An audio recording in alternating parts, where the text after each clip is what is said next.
1945, our B-29s began full-scale operations against Japan. 1,500 miles to targets and 1,500 miles back from bases at Saipan, Tinian, and Guam. Here, 21st Bomber Command concentrated its massive air power and planned the ultimate crushing defeat of Japan, down to the last bomb. Here was the beginning of the end of the road to Tokyo. After 6 months of reoccupation, there were few signs of war along the quiet summer shores of Guam. The liberated Chamorros were back in their clean native villages, American citizens again, smiling and friendly, unaware that a miracle had happened around them. A miracle that moved mountains of material, equipment, and supplies across the Pacific, that changed their dirt roads into broad highways, that manicured their jungles into acres of black-topped airfields. And nearby, new communities of American citizens had set up housekeeping with various types of self-service. The latest labor-saving devices, few laundry problems, and no modern inconveniences. By midsummer, 21st Bomber Command was in business. Big business. Under General LeMay's direction, the long arm of Bomber Command began punching the enemy with appalling power. From Guam, Tinian, and Saipan, 600 plane missions increased the bombing weight 100% in 2 months. Behind this expanding power was planning. The LeMay plan began on the ground with maintenance. Assembly line technique cut engine change time from 3 days to less than half a day. In shops and hard stands, ground crews worked day and night during the blitz weeks to keep more B-29s on the line. By July, LeMay's Bomber Command is an efficient, well-oiled, well-drilled machine of destruction. Here's a vital cog of that machine. 11 men and a bomber. While they wind up for action, let's find out where they're going and some of the things they're going to do and why and with what. How do they set up the longest, toughest bomber mission in history? It began about 12 hours ago in the war room at Guam, with General LeMay and his staff receiving a report on tomorrow's weather in Japan. Tomorrow's forecast is typical. Nagoya, 8/10 cloud above 10,000 feet. In the east, Tokyo area will be 6/10 at 22,000, 3/10 at 14,000 feet, closing up solid after 11 a.m. Osaka and everything west is reported completely socked in. How will the general solve that one? His B-29s are up against a blank wall except for a possible opening around Tokyo. The old man considers every vital factor and makes his decision. 4 wings will strike Tokyo at 10 o'clock. They'll go in under that weather and bomb at 12,000. Now it's a question of target selection. First priority in the Tokyo area is number 573. Intelligence informs the general that 573 is already 3/4 destroyed. At the moment, number 574, still untouched, would seem more important. Operations checks the tactical plan for 574. General LeMay orders the required changes, okays the target, and commits all executive details to his staff.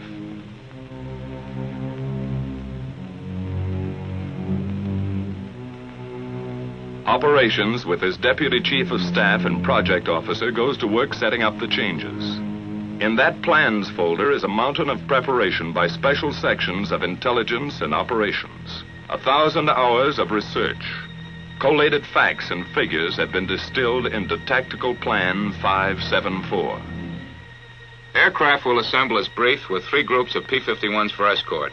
Smoke markers at 1-minute intervals will be dropped by lead planes to expedite departure from assembly point. 1 squadron each wing will carry M47 incendiary clusters.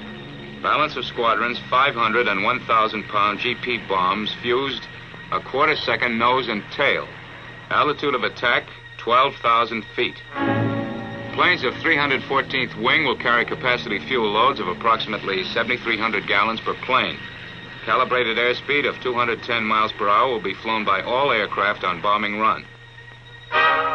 Radar landfall 3450 north and 140 east will be the same for all planes to afford a good land-water contrast checkpoint. The Navy is requested to furnish the following facilities for air-sea rescue purposes. 3 surface vessels to proceed to positions X. 4 submarines assigned to lifeguard duties at positions Y. 2 Dumbos to orbit at station Z. 4 B-29s will orbit as super Dumbos at the following positions. Each section of the plan is double-checked. To supervise certain aspects of planning, Lieutenant Colonel Catton, a former lead crew pilot, was recently brought over to staff as project officer. This officer's extensive combat experience now helps to iron out operational kinks. He will accompany this mission to observe new smoke signals at assembly point. A field order is now dispatched to the wings. Takeoff time is flashed to the controller, who coordinates the vast network of communications gathered here at the heart and nerve center of command. Here in the control room, status panels and a mission board are maintained to show at a glance the countless up-to-the-minute details of all daily operations. Prior to takeoff, each mission is set up on the board to afford a visual progress of the flight, from takeoff to target and return. Colored yarns, one for each wing, are laid out to indicate the flight lines, which pass close to Iwo Jima, the halfway point.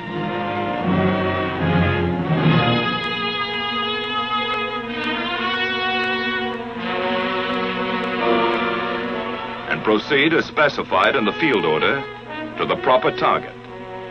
Other symbols are used to mark air-sea rescue positions. A timetable of statistics for each wing is planned and flown as recorded from hourly reports on the status panel, beginning with takeoff time.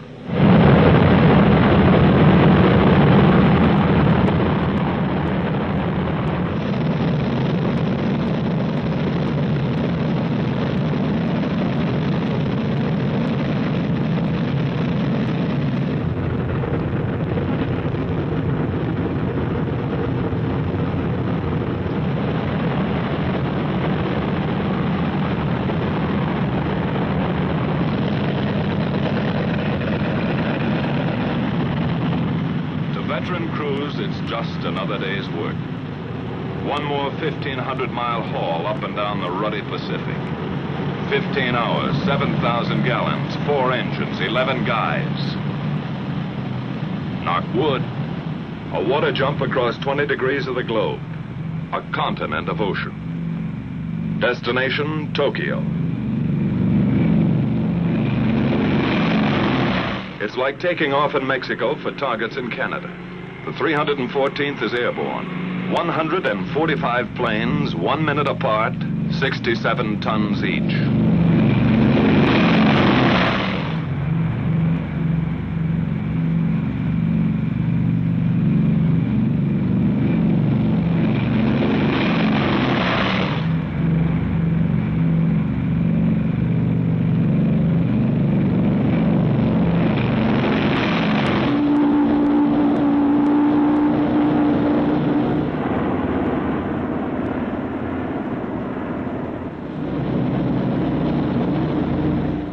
B-29 takeoffs are a tough sweat. That first long moment is the worst. Some swear it takes luck, like a wife's stocking, to beat it. At Tinian, 100 miles north, 2 more B-29 wings prepare for takeoff. 134 aircraft from the 58th wing. 100 more from the 313th wing. At Saipan, a few minutes later, the veteran 73rd wing lines up for takeoff. 153 more bombers are added to the mission striking force.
B-29 is airborne at 1540. The tower at Saipan relays this information to the controller back at Guam. First and last takeoff times of each wing are recorded here and go to make up the first of a series of tabulated mission reports.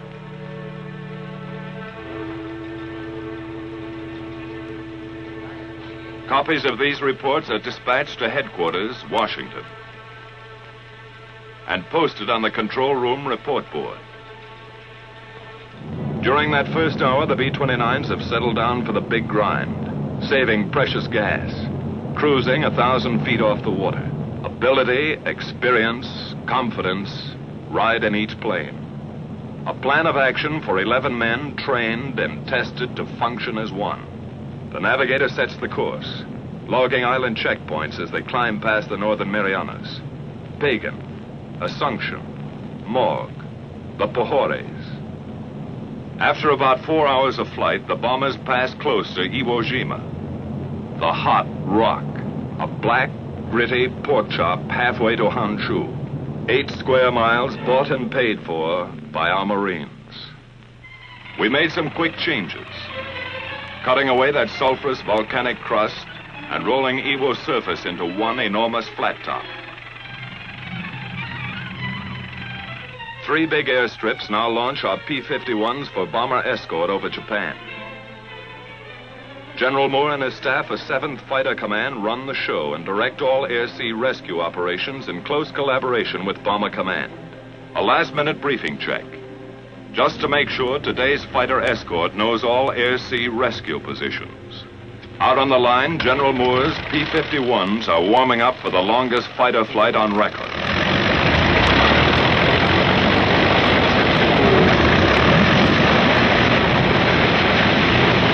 Seven hours on one engine, extra belly tanks, extra nerve and stamina in the cockpit.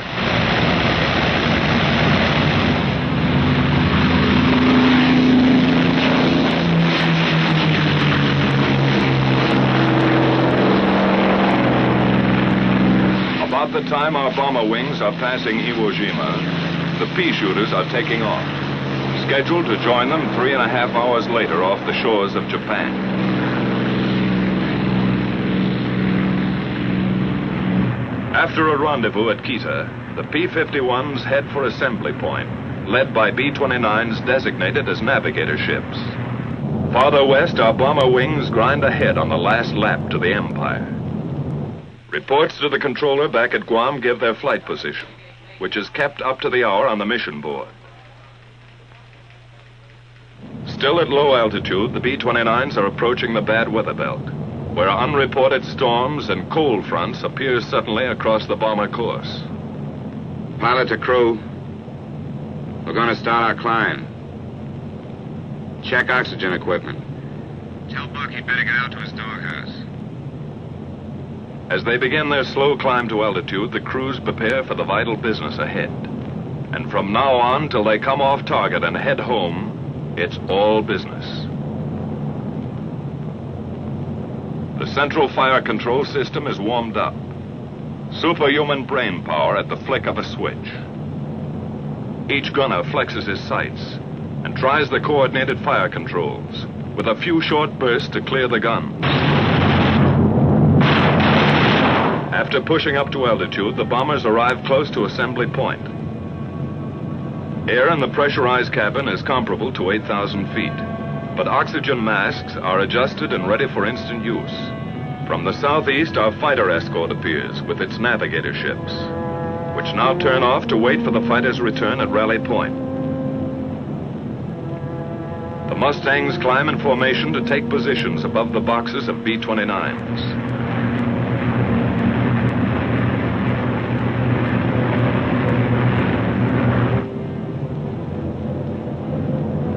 Lead bombers begin to circle, dropping the new smoke markers for assembly. The project officer observes this part of the tactical plan in action.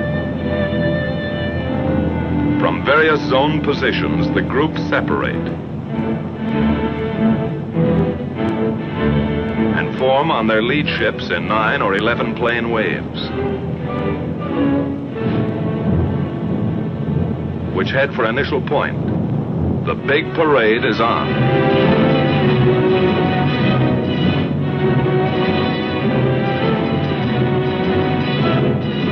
Landfall is picked up, along with the first flak burst from enemy coastal batteries.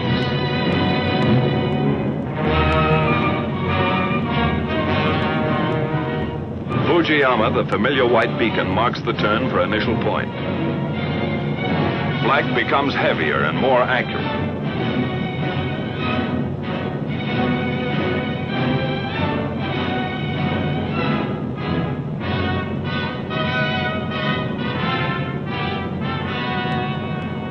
And now the first Jap snoopers appear, diving head-on into the formations.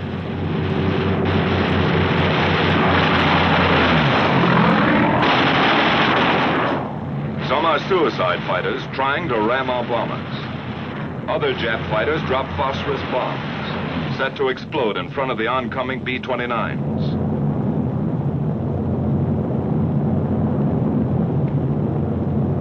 Our P-51s go out after them and know they're tangling with experts. The P-51's job is to protect the B-29s. But some of those Jap fighters filter through and meet the blast of bomber guns.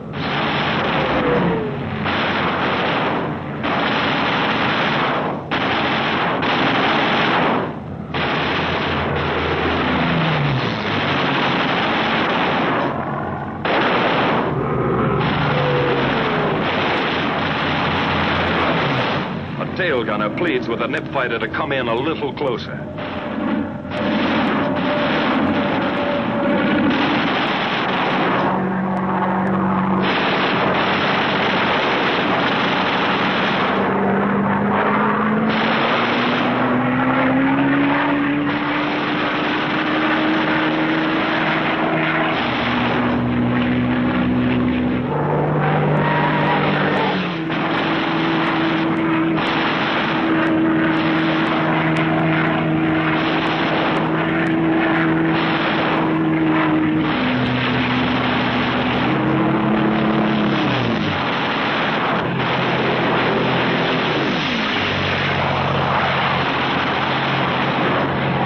From the turn at initial point, the tight bomber waves move steadily on and get ready for business.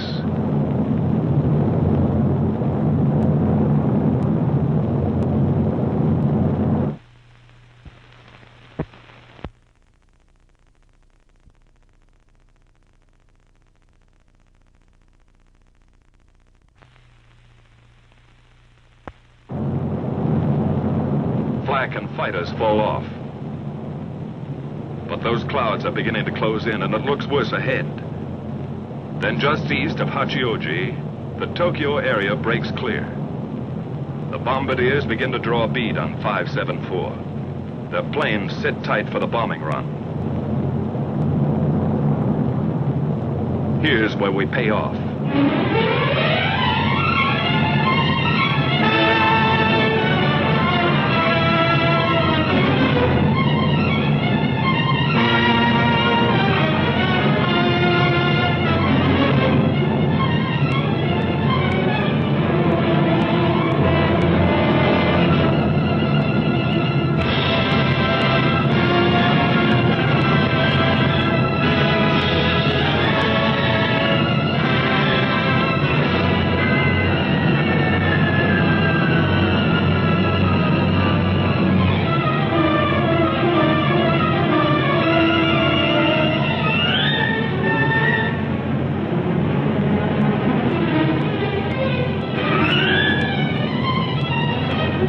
Jap aircraft plants and an airdrome 12,000 feet below are about to receive 4,000 tons of destruction. The first waves of B-29s have already found their objective.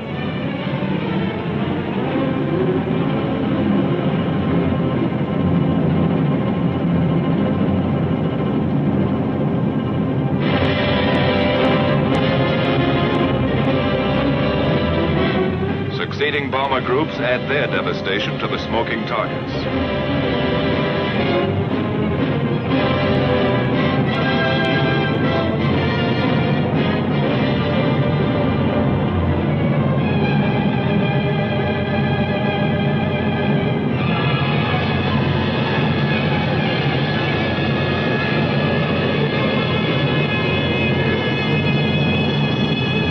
Tactical Plan 574 is now an accomplished fact.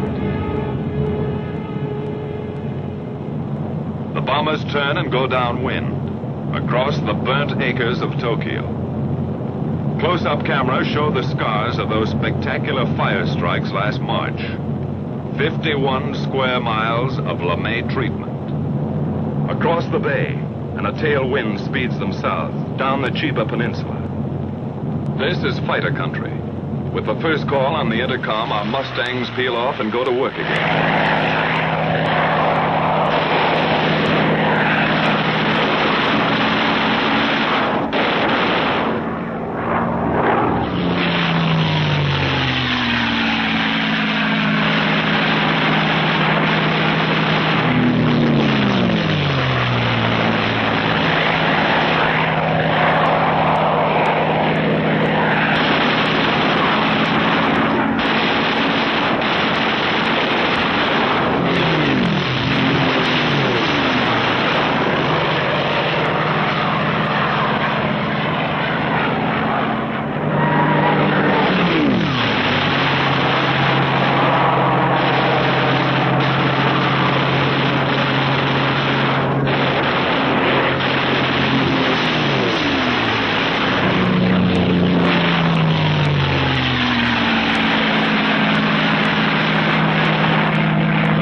The big bombers homeward bound, our P-51s drop down for strafing runs, concentrating on definite objectives from here to the enemy coast.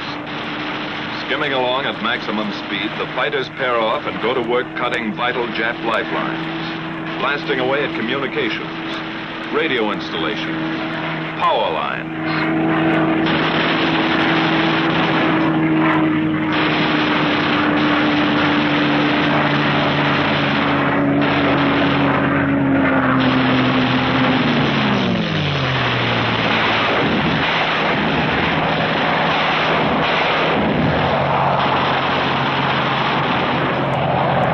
Swooping down on enemy transportation, railroads, marshalling yards, small suburban factories.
shipping targets. Freighters, fishermen, trawlers, harbor and coastal craft.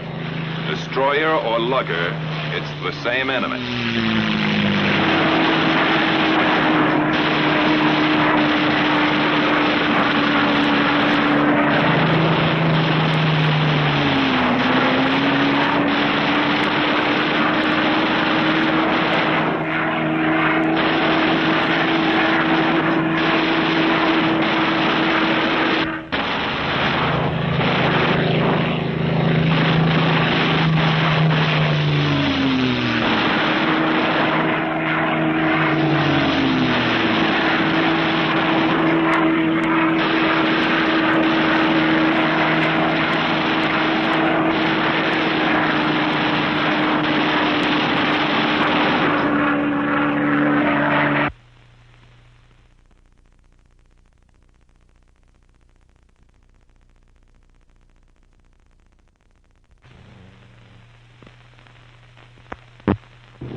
After strafing, our fighters climbed back to Raleigh Point and the waiting B-29 Navigator planes. With the first sight of Iwo, fuel gauges are down close to empty, but fighter spirits begin to rise. They wind up and finish with a kick, coming past Suribachi at whiplash speed, and zoom into their victory rolls. Once over for each Jap kill.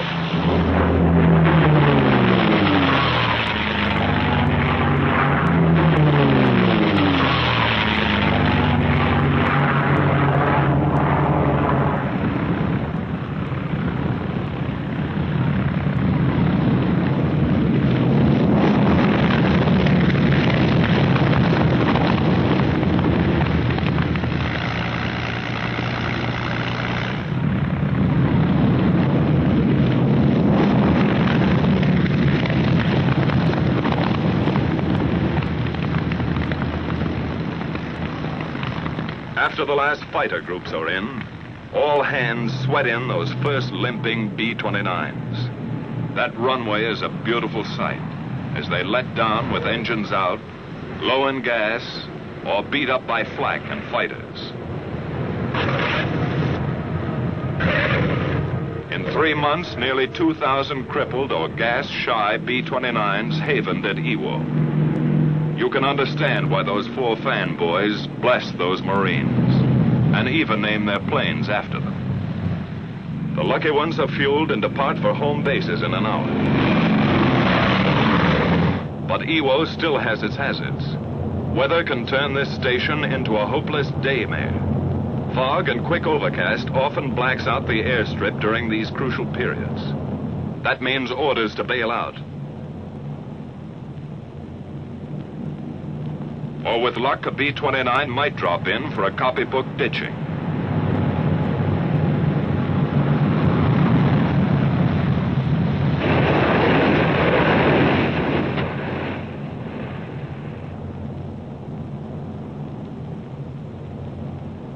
From here you can see how the cloud cover up there smothers the runway and realize what one pilot went through. Sometimes a battle-scarred bomber staggers back to Iwo, only to flatten out at the last heartbreaking second.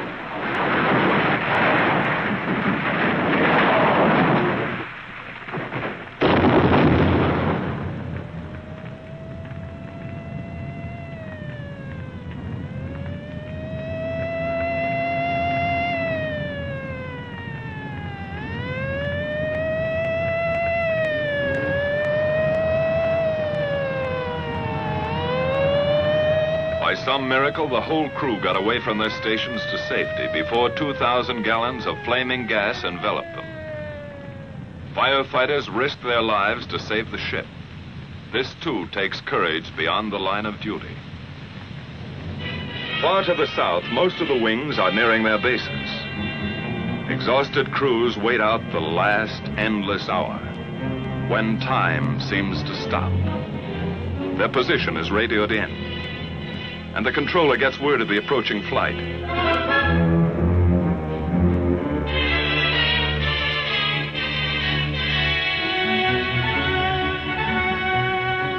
last, the familiar Marianas appear on the horizon.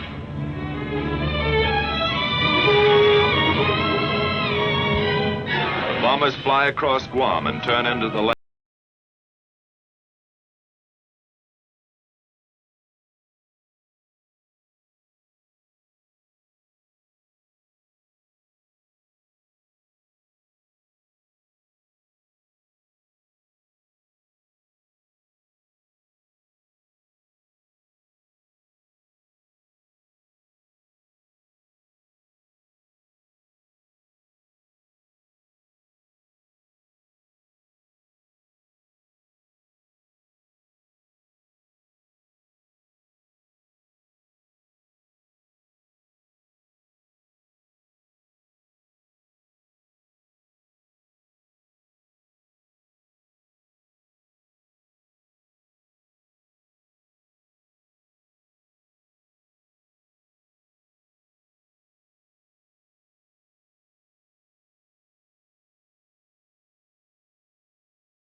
Ground crew, flak, fighters, the close call, the one that got away.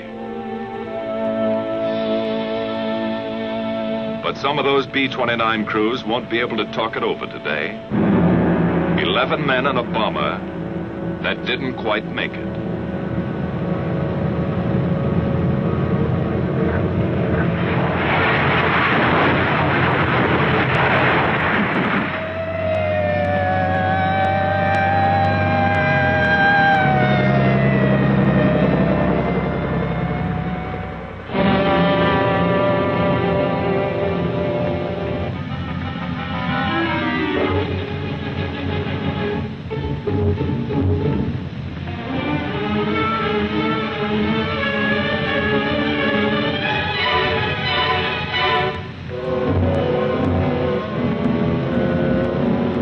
Rescue squads tear away the hot metal. Somehow in that burning wreckage, a man has lived to feel those eager, gallant hands. 1 life saved and 10 lost. That's part of today's toll.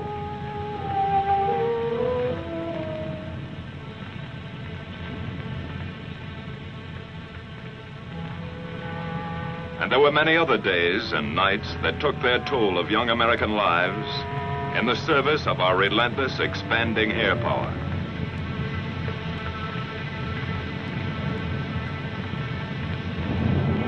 By the end of July, our B-29s had all but obliterated the enemy's ability to make war. 1,000-plane missions were going to hit Japan with twice the monthly tonnage that ever fell on Germany. The question was, how much longer would a beaten Japan hold out? In August, we made a test that never was applied to Germany. While great land, sea, and air forces gathered for the last invasion, our B-29s dropped 2 atomic bombs.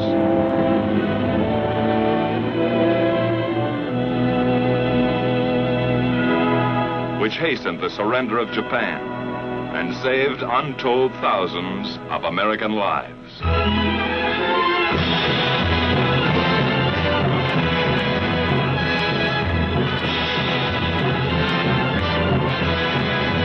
So the mission of our air forces, which began nearly 4 years ago, was accomplished.